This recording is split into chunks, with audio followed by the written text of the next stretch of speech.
Welcome, Ground Passers, to another episode of Ground Pass. And this is a special episode. Welcome to our Meet the Professional series. You have already heard our Meet the Player series. Like we've talked to Hallie Rivera, we talked to Mattia Bellucci last year, and now we're adding a new one, Meet the Professionals. Meet the people who don't necessarily play on court, but might also be on court as well. But Nick, you're here. Hi, Nick. Hi, I'm not that person, by the way. Although having said that, you're saying that they don't necessarily play on court, I think the definition of play might need to be expanded for our guest. Yes, that is correct. But I am so excited to welcome to Ground Pass Blair Henley. Hello, Blair. Hi, guys. I'm so excited to be here and congrats on all the stuff you guys have done this year. And listen, we need more people covering tennis everyone has sort of a unique angle and a unique way to do it. So I love it. Happy to be here. Awesome. Great. So, our podcast, we're mostly about the casual fan, the person getting into it. But I think what happens when you get into a new sport and you're super excited about it, sometimes you want to be a part of it. Sometimes you want to join the organizations or somehow be a part or work in that thing. And what we've come across is people who are like, well, how do I get into tennis? And I'm not necessarily a player, I'm, maybe older and not really wanting to get into playing tennis, but what else can I do in tennis? And that is where, Blair, you come in. So how about a little quick introduction as to who you are and what you do? Well, I'll be honest, I sweat a little bit when people are like, what do you do? Because there is really not a job title that succinctly ties it all up in a nice little bow. But I usually tell people, well, I work in tennis media and often I'm holding a microphone. So I would say sort of the meat and potatoes of my job is the on-court hosting or the on-court emceeing or presenting as I would say if I lived in Europe. So often I am the person that you hear introducing players out onto the court, reading their bios while they're warming up, doing the post-match interviews after it's over. But I have also been so fortunate to work behind the scenes as well. I started off as a tennis writer. So I was in the media rooms, I was in the interview rooms. I thoroughly enjoyed that. And I've also done a lot on the social media side of things, some on the producing side of things for broadcast. So again, it's one of the great things about tennis is that it's small enough that you often, once you sort of get your foot in the door, you have a chance to try out a bunch of different things. So that is a plus. It does not help me explain to anyone what I do. I usually lose people when I say tennis. They're like, oh, wait, what? You work in professional tennis? That's the thing. You should not have But if that we problem get past with our that audience. point. Yeah, that's exactly right. Which, by the way, I love that you are looking to connect with the casual fan because we need more of those. We know who the hardcore fans are. We are probably among them, but making tennis friendly to somebody who wants to give it a shot, wants to, see what tennis is all about. And they know Zendaya is going to watch tennis and what could it mean for them to go watch tennis. So I think that is increasingly important for the sport. Yeah. I mean, when you were talking about your sort of tagline bio, I remember even when I was trying to put up questions and give you a title, I was like, oh, but she kind of does a lot. I don't know what to It's a good thing. It's real confusing if somebody asks you to distill it down. Yeah. Well, let's back up a little bit and start from the beginning. When you were a little girl, just starting out, what is your earliest memory of what you wanted to do when you grew up? I remember making lists when I was young about what I wanted to do. And near the top of my list consistently, I would say for most of my childhood, well, until I was old enough to realize that maybe one of these is perhaps not in the cards for me, but I wanted to be a Broadway star. I wanted to be on Broadway. Do I have a voice for Broadway? No, I sure don't. But that is what I wanted to do, either that or be a meteorologist. So even from an early age, I definitely liked the idea of being in front of people, of performing. I, was in every school play that I could be in up until high school, when it became harder because I played tennis also competitively. And so it was harder to sort of balance both of those. But that's what I wanted to do, either a meteorologist or a Broadway star. And that didn't quite happen for me, but you know what? In my own little way, maybe I could convince myself that one of those stadiums is a stage. I mean, it's almost like you combined the two a little bit. Yeah, right. I was going to say, that kind of works. I mean, let's face it. You're out there, you're kind of performing because you're trying to engage a crowd in what you're doing when you're doing your on-court emceeing. And as for meteorology, let's face it, all of us tennis fans, it's an outdoor sport. We're all amateur meteorologists. We're all checking our phone apps. If I can tell you now, if I was working behind the scenes at tennis tournament, I'd be asking everyone if they know what's happening with the rain. 100%. You haven't lived until you've worked the US Open, and I am actually on the email distribution list from the weather experts that are on staff during the US Open. It's like weather update at 4:07 p.m. In 10 minutes, we're expecting, a line of showers, and then it will clear up. It is intense how in the weeds you get in the weather. So yes, Nick, thank you. Yeah, I hadn't thought about this in quite some time. So thank you for making me realize that I'm truly living my dreams. You are. You mentioned briefly there that you used to play tennis. So what was your first introduction to tennis? Mm-hmm. I sort of had a little bit of a cheat code. My dad is a teaching pro at a club, still is to this day. He's the director at a club in Florida. And so I grew up in the tennis shop. I had, all the pros who worked for my dad, they were nice enough to take me out onto the court. And my dad, anytime he had free time, I would go out and play with him. So I, from a young age, was like, I like this. I want to be good at this. And that was sort of the only sport that I played. My brothers went on to sort of be more on the golfing side of things, or at least my middle brother did. But I was like, why would I play any other sport? I like this and I want to be great at this. And I had the option to just hang out at the courts all day, which was pretty incredible. What was the moment where, obviously you wanted to go and you kept on playing it? I mean, do you still play now? Did you ever have dreams of going pro? Actually, yes. Guys, I don't know if you know this about me, but at one time in my life, I was ranked like 700 and something in the world in doubles. Okay. I did have WTA points at one point. I played at the time we called them thousands. They were sort of the lowest level ITF events. So during the summers, I played college tennis at Rice University in Houston, Texas. And during the summers, we would, a group of us would sort of go drive from tournament to tournament in the States and play professional events. And it wasn't until after I graduated, I played one more summer of tennis after I graduated. And I just had to make the decision, like, do I want to go for this? Do I not? And realistically, I just was thinking, do I have what it takes to be a top 100 player? And the answer was unlikely. And if there was any chance of that, I was going to need to hire a coach, which is a ton of money. I don't know if you guys are plugged into what Carousel is doing over at his channel, but he just did a breakdown of his finances for the year. He's ranked just outside the top 250 in the world.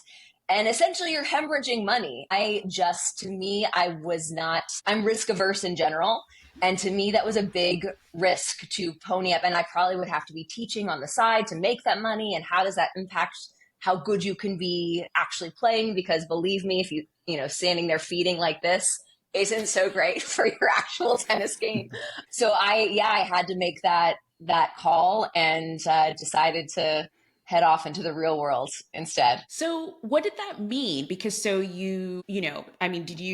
you say real world, did you head off to Broadway? Or did you go into TV to try and be a meteorologist? Like, what was that transition from college, I'm not going to play tennis, to almost now? How did that work?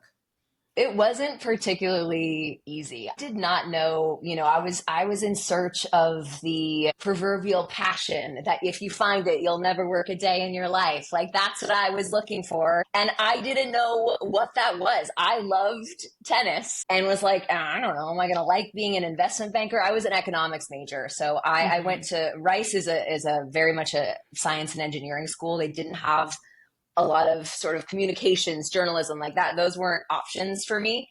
And so, I'm like, well, what do I do now? And I really did struggle to kind of figure out what my path was, what I could be passionate about, what I could wake up every day and think this is the best. I'm so excited to do what I'm doing. In hindsight, I would probably tell somebody coming out of school that maybe that is overrated, finding your passion.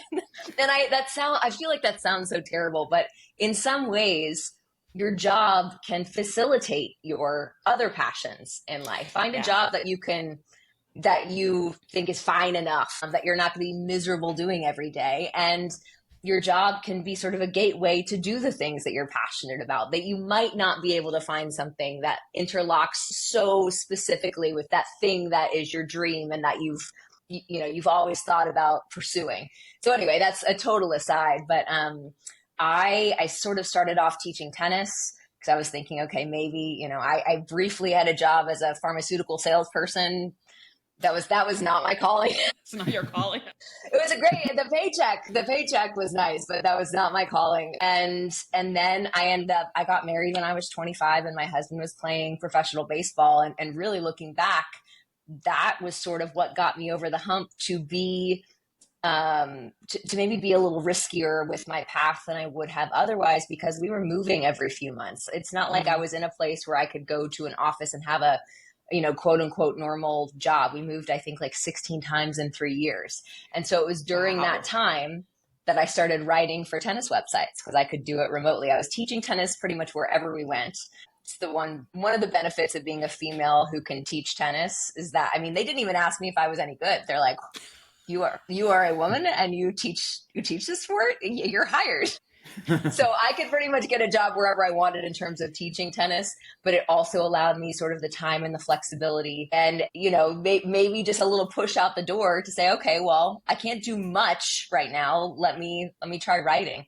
And so that's sort of where things got started for me. I think there are a lot of, I kind of liked what you said a little bit about, finding the job that can kind of help you get to the passion you're looking for. It's something, I think sometimes people think, well, I want to be, a broadcast or whatever it is. And because they're so laser focused on that. And it's so hard to get into, like you said, it's, you can't just sort of walk into NBC or whatever network and be like, hi, I'd like to be a broadcaster. Right. But finding that job that can kind of hold you over till that can help facilitate your passion and your dream. I love that a lot. There are some people, like I was always just so envious of the people who, in high school, they're like, I'm going to be an anesthesiologist. I'm like, how the heck do you know that right now? That was just, some people know. And had I known when I was in high school that this is what I wanted to do, I probably would have found a school that specialized in broadcasting. But I didn't have a clear vision. And some people do, which is amazing. And if you do, you have, to me, that's the biggest leg up because you can sort of plan based on that. But if you don't, I don't think that's a deal breaker to finding something you eventually love. It just might not be, you might not find it right out of the gate. Yeah, yeah. I mean, this is probably a question you get all the time, but if I'm someone, young, probably still in college, maybe not, maybe I'm already out and trying to do what you do, what would you tell them? Well, again, the good and the bad thing about tennis is that it's a small world. So if you can get your foot in the door, and I usually like to say that tournaments are the place to do it. Find a job at a tournament because again, that team is generally not gigantic. If you do a good job for that team, word will spread. Tournaments talk. People talk to people in tennis, and which again, that's the tough part about it because there aren't that many positions available. But if you can show your worth, if you can get a foot in the door and do a good job and be a hard worker and know the sport, It's hard to find that. And so word spreads if you do a good job. So I always recommend, looking up the media directors at the tournament, seeing if they need a staff writer, seeing if they need somebody to help with social media. And you don't even have, if your thing is, say, social media, if that's what you like to do, produce social content, even if you can't get a job directly in that department, it's still small enough in most cases that once you get in, you could ask whoever's doing social, hey, can I shadow you for an afternoon after I get my work done, or whatever it is. There are so many options just to take information in once you are on the ground at a tournament. And that's how I made so many of my tennis connections. It was in media rooms. One of my closest friends I met in my first media room ever, which was the Delray Beach Open, and I think 2011. And she's still one of my best friends to this day. So again, meeting people in those media rooms, making sure you say hello to people. Some are saltier veterans than others. Not everyone. Everyone wants to chat with the young whippersnapper in the media room. You are for sure going to find people who and I'm talking just in general, we're in your shoes at one point. So, and I love to try to help if I can, because that was me. And so I think that those of us who work in tennis are aware that, again, we need to bring in the fringe, bring in new faces, bring in new ideas. I think that's incredibly important. I think both Anastasia and I, who have been in not as many media rooms as you, but have had some experience already, kind of doing our podcasting world, can relate to some of those. I've definitely gotten better with some people than others in media room. Or I should say, that sounds like there were some people I talked to, there were some people I didn't who didn't talk to me. Yep. But it was interesting when you talk about tournaments and sort of like, see what you can do, like kind of put yourself forward, get yourself out there. There's a lot of levels of tournaments out there in tennis. Are there any like, shoot your shot with whatever you can find? I mean, like, if you live down the road from Miami, then why not try for the 1000 there? But I guess, like, would that also work if you were trying to do sort of that for a challenger or even an ITF? 100%. And again, because there are so few people who sort of understand the inner workings, I don't really think there's much of a bias. Like, for instance, if someone were to see at a 500 that you had challenger experience, that makes people's eyes light up. There is something to be said, even at the challenger level, for the fact that you have fewer resources, but you still at the end of the week have to crown a champion, and there might be a trophy ceremony, and there might be a VIP section, and there might be social media, and you probably have a lot fewer resources to work with. So I absolutely think that and to be honest, I would say smaller tournaments, you are more likely to sort of dip your toe into more different departments. That would be easier to do the smaller the event. And I don't really think that is, looked down upon by higher level tournaments. I think most people who work at the thousands have had some experience at those lower levels, and they know what a grind and how challenging it can be.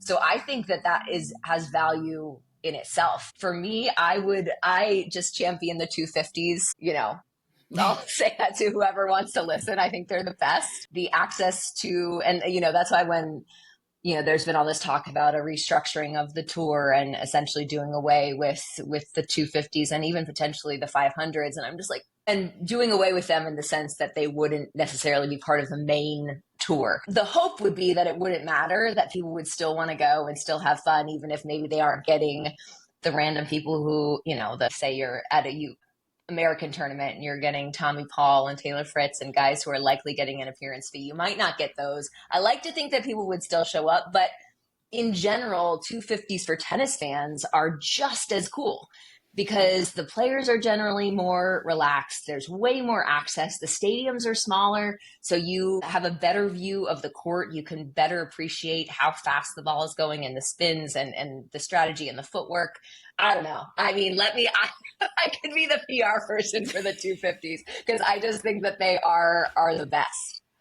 We will join you. I think I went to the City Open, which is a 500, but again, because these tournaments are so small, it's like you're walking right next to players. Mhm. You know, they're going to their little player section, and you're just going to go watch. It's so intimate and small, Yep. and you really do. I think we encourage people to go to tournaments on a ground pass. Obviously, I mean I think that's a it's great in the name, suggestion. Yep. but yeah, you get to appreciate the Mhm. game. You get to Mhm. see it up close, and you know you don't really get that same feeling if you're in the 300 levels of Arthur Ashe. Even though the Totally. U.S. Open is a great tournament, but you're not getting that same feeling. I mean, we've gone through your career a little bit and like how you started, where you are Mhm. now. What do you think in that run? What is maybe your proudest moment? What is your proudest moment as your current job?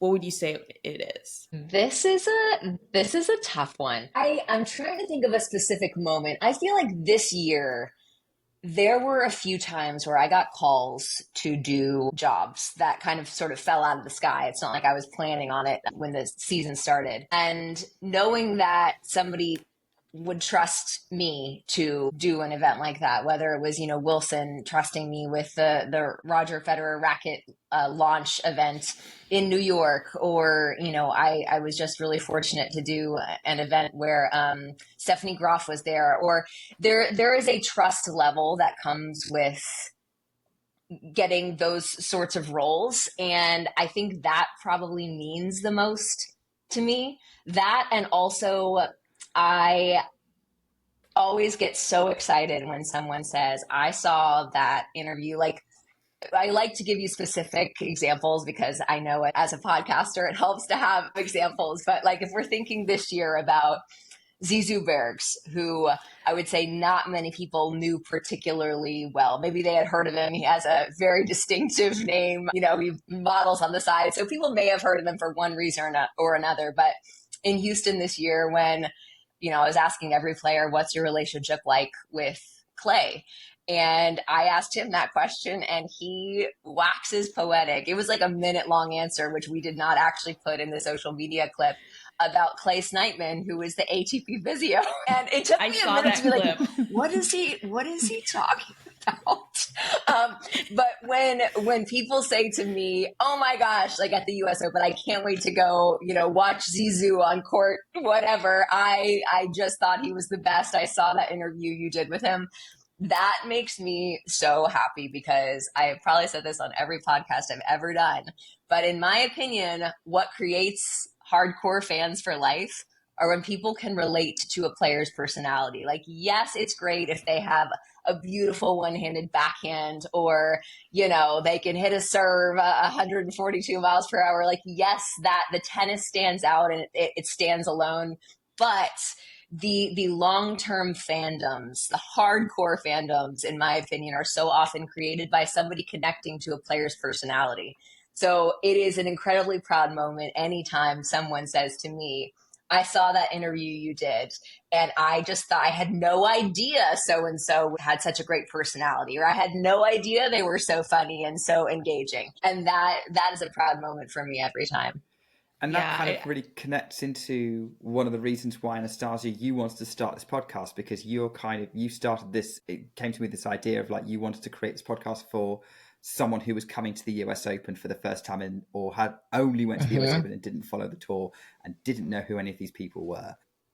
yeah. And I think we've been trying to help identify some of those personalities, like Zizou Bergs. I mean, Anastasia, you were talking about, Zizou was on your radar like around US Open time, and Yeah. who can blame you? Let's be honest, he's a fun guy, and like that interview you did was not the only time that he kind of came to attention really this US Open season. So I think it's great that it's great that what you do helps people identify players they can like and they can follow. Cheeky question. I mean, do you have any kind of recommendations for anyone who might be a casual fan right now? So someone who's maybe lower on the radar. So let's not anger any of the fans of the big players right now. Let's go with find someone's under the radar at the minute. Under the radar. Hang on, I got to sort of go through my mental Rolodex. Blair has memorized both sets of rankings in full, all down to 1,000. Well, I will say the ATP side is a sort of a little fresher in my consciousness because I've done some work for them on sort of year in review stuff, and also some talking head pieces for the next gen finals. So I do think I think Joao Fonseca is going to be a fun personality to follow. He speaks amazing English for being, I think, just 17 or 18 years old and being from Brazil. And I think that he could be a big star coming up. Jerry Shang, which again, I know it's Zheng Chen. He refers to himself as, Jerry. So I'm going to call him Jerry for the purposes of this podcast. Great personality. I don't know if you guys remember, when was it Mackie McDonald giving him a piggyback or him giving Mackie a piggyback? I think it was Mackie giving him yes, a piggyback. His personality seems so fantastic. I have some friends who work for the ATP who are out shooting content for the next gen finals right now. They're in Jeddah, and I've seen some of the behind the scenes clips of him, and he's got personality for days and a flashy game sort of to go along with it, because there are some people, like I think Sam Querrey is a perfect example of this, of someone who, and I love Sam, riveted not many people with the spoken word while he was playing, nor were people on the edge of their seats for his style of play. But people just hadn't, maybe because of the way that he played, or sort of the blasé approach, or what appeared to be a blasé approach on court, maybe never paid attention to what he had to say. But he's one of the funniest guys we've had in tennis. And I always thought that he was a fantastic interview. But again, maybe because of the tennis, people didn't pay as much attention to the game. So it's nice when those two things go together. It's a little easier sell, if you will. But I think that those two young guys are going to be people to keep an eye on. And then, on the women's side, I look for, and this is not under the radar, but I do look forward to people getting to know Emma Navarro better. I think people this year had heard reports of her sense of humor, and I've literally heard it from anybody who has spent 5 minutes or more with her, that she's hilarious. So I am hoping to see more of that actually fans get to sort of partake in. We've seen little bits on social media, but again, what a year she's had, and hopefully maybe there's a comfort level that comes along with that experience, and maybe we'll see more of that in 2025. Who else on the women's side? I mean, oh man, go ahead. I like that you're putting educating the audience about these players as part of almost what you do on court. I remember, I think it was Miami where you talked to Thomas Mahak about his shorts, and no one, that's just, yes. If you're sort of like a hardcore tennis fan and you've seen all the social media clips and all that stuff, maybe but if you're just coming to, a tournament, you've never heard of the short shorts and why he's associated with the short shorts, and now it's a thing. Tommy Paul is wearing the short shorts. He's like, so I remember that interview specifically, and I thought, oh my God, that's great, because it gets people who are not into it in a fun way that's not just sort of like forehands, backhands, and like short shot, percentages, where sometimes you lose the casual fan because they don't know what the meanings of all that is. Yes. And half the time, we see it, probably we see it most at the US Open and probably bigger tournaments in general, but a lot of people are just there for the party. And if you can have like an actual tennis takeaway for them, it's like, I learned that this, this diminutive Czech guy calls himself a short king. That can be sort of an unexpected bonus for someone who's going in expecting to have no idea what's happening, because that is relatable. Sometimes the actual athleticism, not so much, but the personalities can be relatable. Thank you for noting that, because he's a great example, because he's super soft-spoken, but really, really funny. I got a lot of criticism actually online for asking that question, because people said, you would never ask a woman that question, and which again, fair, and I'm fair. happy to engage with that and explain.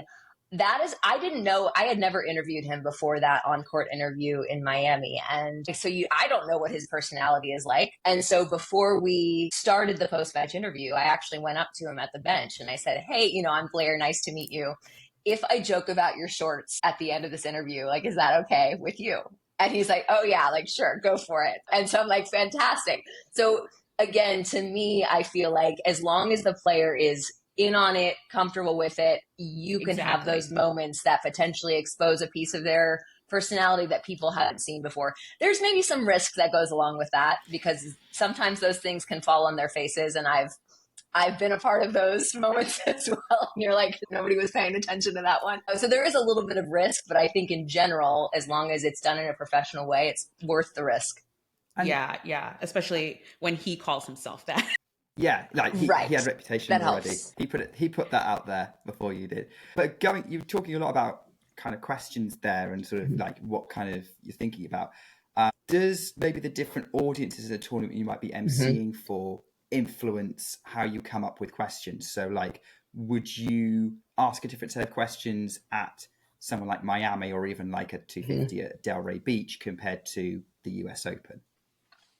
Ooh, possibly because, and again, that's something that I didn't think about before I started doing this job because you are playing often to a TV audience as well as an in-house audience. And the TV audience doesn't necessarily need to hear every interview somebody saying how amazing the crowd is or how amazing this tournament site is. Like once the people at home have heard that once, maybe I don't dedicate a full question to that. Or maybe one of the things that I, as somebody who's often been told like 4 questions max or 3 questions max, I will sort of mix in the crowd question in, how did you get it done today in front of this incredible crowd? Like sort of setting the stage for them to be like, it is so wonderful. And also here's how I got it done. So that I don't have to waste an entire question on how about the atmosphere today, which is for the crowd, for the people paying money to sit in the seats. They want to be able to feel like they're part of the action. So there is importance to that as well. And I think that is one of the toughest things. So it's less maybe catering to the location, unless, for instance, you have, Nico Jari playing in Chile. That is maybe a little bit different. And then you adjust the questions accordingly. So I think that's probably the one time where I really probably do adjust the questions. Jess Pagula this summer playing Miss Buffalo Bills playing in New York, which ended up being a really cool moment. So that's probably the time when I adjust it the most. But I would say the more challenging thing is how do you service the in-house audience and also the TV audience as well? And sometimes it's freeing because not every post-match interview has the deal to have the post-matches go to the world feed. So sometimes I am just catering to the house and that you can it's a little more free when you can do that because it doesn't really matter. So you can have fun, you can interact more because, you don't have to worry about the people at home understanding what's going on. Yeah. So I always like to base everything in reality, and people might look at Blair on TV and it looks so great and she's interviewing Sabalenka and everything's perfect and lovely. What are the hard parts? What are the hard parts about doing your job? I mean, I think one of the hard parts is just the length of the day. I am as the MC and again, sometimes I am, like I said, so you're servicing the world feed, you're doing interviews for TV, but I am not a TV host in the sense that I'm sitting at the studio and here's my block of time when I'm on duty. I am literally working from at least an hour before play till play ends for the day. And that by the end of especially a Masters 1000 or a Slam, and even at the 250s, because I'm doing more at the 250s generally, it's sort of a more comprehensive job. I'm doing many other things. That I think is always a challenge, sort of the level of fatigue. I always chuckle. There's at Indian Wells in particular, they would occasionally bring in people from other sports, and there's always sort of a day 3 days in where where they sort of look over and they're like, "This is what you do."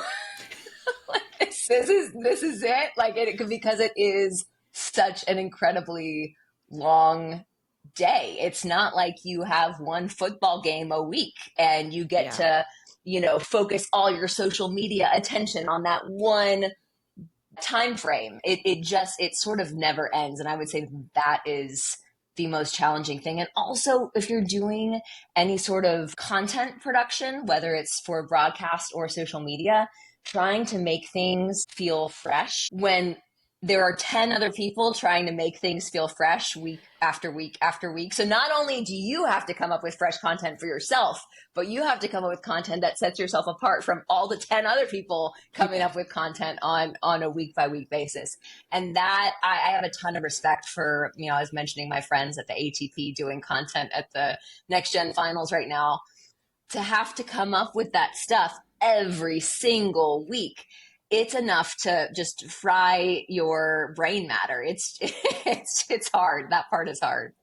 I mean, going back to the answer you gave earlier, I mean, that's probably where you have to hope for some players or some individuals who will help kind of generate that for themselves, who are they're the one, they can put into that. Like Emma Navarro, in some of the content she's done for the WTA, has been really, really funny and engaging. We've seen some of that sense of humor that you've talked about there. So I guess for you, you're going to have to really kind of going out there I'm really hoping that this person I'm talking to is going to come through here and I'm going to have to do the heavy lifting, which might be difficult and sometimes they just had a long match. Right, exactly. And sometimes I found that there have been ideas that I was like, this is a good one. Like, this is going to do really well. And it's going to be this one. I've learned, you can't predict. You cannot predict it, because I've had some ideas that I'm like, this is gold. Or some things that have happened, like, I think this is the funniest thing I've ever seen. Everybody else is going to also think it's the funniest thing they've ever seen, and then it's not. But then you have a random thing that wasn't even on purpose that is said, and that relationship with Clay thing is a perfect example. I wasn't thinking that was going to be the comedic relief for the day, and it just sort of happened. So sometimes you get gifts that sort of drop out of content heaven, and then sometimes you think you have this well-planned idea that falls on its face.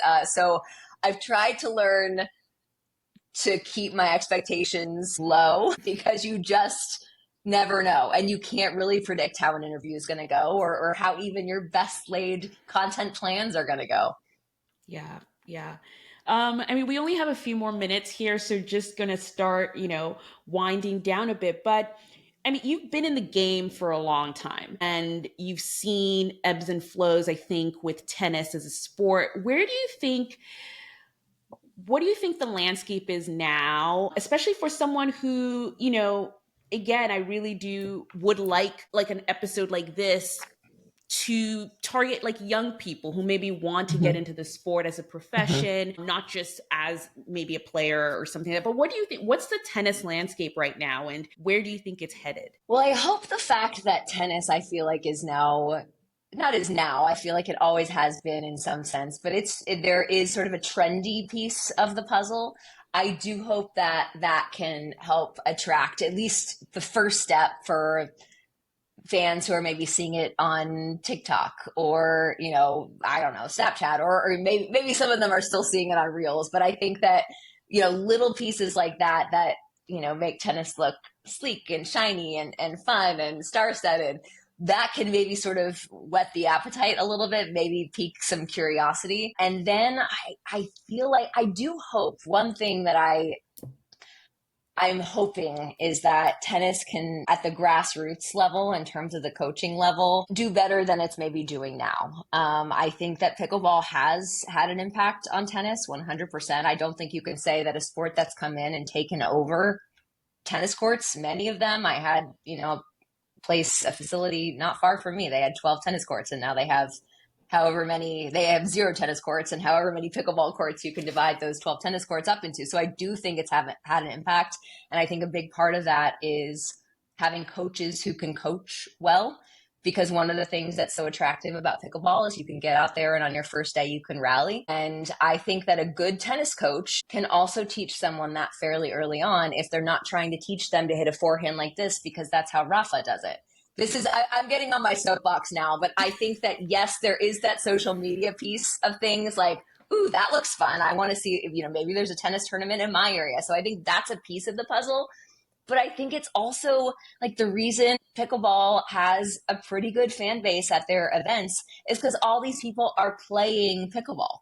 they might not be glued to the pickleball channel every day, but they're playing pickleball, and therefore there is an interest in going to watch professional pickleball. And so I do think that as much as we like to make tennis look sleek and shiny and amazing, and it is, I think that grassroots tennis growth is just as important a piece of the puzzle. And so I hope that both of those things combined, doing things at the community level, which I know the USTA is working on that. They have a new arm that's sort of educating coaches, which I think is incredibly important. So again, the wheels are turning, but I think I think maybe the pickleball thing was a bit of a wake up call in some ways. Like, tennis needs to sort of figure out how to streamline some of those things at the grassroots level to get that gateway interest in place. Yeah. Yeah. I always talk about accessibility. And just, I live in Brooklyn, in New York, and trying to get a court to play, it's impossible. Oh, yeah. At 5 a.m., there are lines outside of the tennis court of people waiting to just play. And I'm like, so, and here's the thing, it's like, the hardcore fans at 5 a.m., they're going to go line up. But if you're a casual and you're just like, oh, I want to get into tennis, and you show up at 5 and there's a line 30 people deep, you might not be picking up the racket anymore. So yes, it's how do you make it accessible and easy for people to play? I actually, now that you brought that up, it's totally something I want to look into, because during the Garden Cup, there was kind of a mini event where they split the court up in half, and they were playing this sort of, I think they called it red ball tennis. And they were playing with the youth balls, so the ones that are red and yellow. And it was like 4 people. So there were 8 people playing on the court. And I was like, oh, this is interesting. It's basically mini tennis, and it's sort of, you have your little roll up net and you take it anywhere and you put it up, and then maybe you just start hitting a tennis ball. So I think that's very interesting. And I'm glad you brought that up, because like what Nick and I are doing, where it's sort of like, go to the tournament, see them play live, you'll be hooked, is great, like you said, but then they want to play. And then that's when the friction starts, and that's not great. Yes. Well, can I just add one more thing to that? Because I know you had on your list of questions, you were going to ask if we had enough time about the WTA finals, and talk about an opportunity for people who've never seen professional tennis before to come out and be exposed to it. I mean, I tweeted after the final, if that match, Coco Gauff and Zheng Qinwen, if that was the first tennis match you've ever seen, I would be like, where can I fly? Like, let me get on my computer. How far do I have to go? Because I want to experience this again. It was that amazing of a showcase of professional tennis in general. Forget women's professional tennis. It was just an amazing showcase of professional tennis. And the WTA has programs in place, and I saw it with my own eyes, and I got to hear from the female head of tennis over in Saudi Arabia, who was just an incredible human being, and just listening to her passion was so cool. They have those programs in place to go out to schools to expose boys and girls to the sport. So again, that's sort of starting from scratch over there in a lot of ways. Yeah. There are maybe fewer things to compete with. I know over here in the US, at least, like, goodness gracious, like the parenting arms race for sports. Yeah, it's not my favorite thing as somebody who has 2 young kids. But yeah, I think that seeing it and then having the opportunity to play, you're exactly right. Like, that's the combination, and it's not easy. It's not easy, but I think it's doable. Yeah. Nick, do you have any other questions? I think you're putting me on the spot here. I think it's really exciting. I mean, I can't comment an awful lot because I'm based in the UK, so the coaching scene and the grassroots scene is a little different. For example, we don't have pickleball here. The closest, it's not come over here yet. It's a very small community at the minute, but it's mostly paddle is more of the main rival, as it were. But a lot of what you're describing is sort of very similar, but. Yeah, I would agree with you on that match being the showcase. I've always been like, I think tennis has this idea of, if we market it right, if people want to watch it, they'll want to go play it. But then it's about making it easy to play. But yeah, in terms of what you do, I think it looks like you're having the time of your life doing it, and I am. The main reason why everyone enjoys your interviews. Well, I appreciate that. No, I really do. I do truly love it. It's not, the logistics part is hard. Again, I mentioned I have, a family I didn't mention that as being one of the challenges. That is probably the closest to home challenge for me because I am competitive and I want to be the best that I can possibly be at my job. But that's my first priority is at home. And so trying to figure out that balance is hard.